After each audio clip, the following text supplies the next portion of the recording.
Hey, y'all, happy Sunday. I feel like I have so much energy today. I love that for me. Rest has been the theme for me. For the last month or so, God has had me at a Matthew 11:28-30. Like, I have been sat. I have been sitting there for over a month now.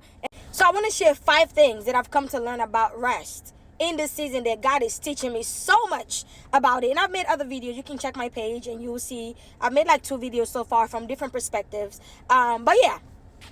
Number 1, rest is not laziness or admitting defeat.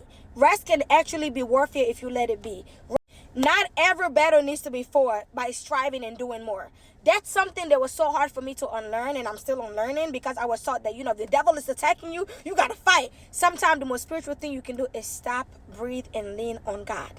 Because in doing so, you're exercising faith in God by letting him carry what you can.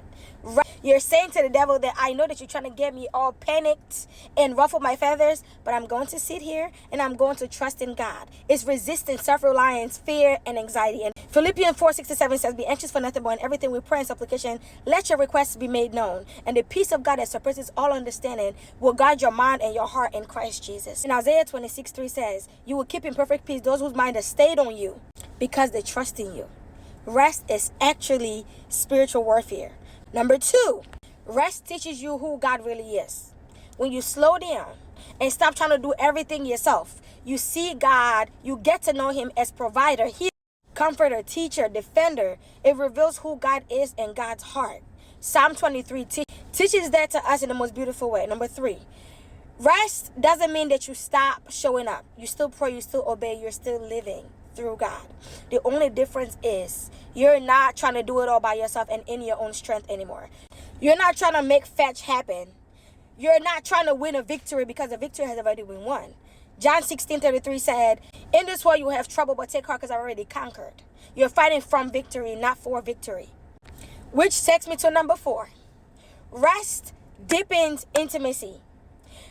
When God brings certain things in your life that requires rest, that requires surrender, that requires just whatever the circumstance is, it is an opportunity. What God has taught me is that whatever circumstance that arises in my life that requires me to get closer to him, to rest in him, to lean on him, it's for me. It's an opportunity for me to get closer, to build intimacy, to strengthen my faith. It's for me. It's not for me to start cracking my brain and figuring out, okay, how am I going to fix this? This is for me to exercise faith and show God that I know a guy. You are that guy. This is for me to exercise faith. And the way I do that is by lifting this thing up, not to put it on my shoulder because that's not my burden to carry. It's to hand it to him. This takes me to the 5th and final point. Rest creates room for transformation. Transformation doesn't and can't happen in burnout. Transformation happens in surrender. When you slow down and allow God, the more we slow down and abide, the more room God has to shape us, heal us, strengthen us, grow us from the inside out. So I pray that as we go into this week, that we remember to not only rest in God, but allow him to be our rest. As you go into this week, I want to invite you to ask yourself this question. In what area is God inviting me to rest in him instead of striving in my own strength? Have a good week.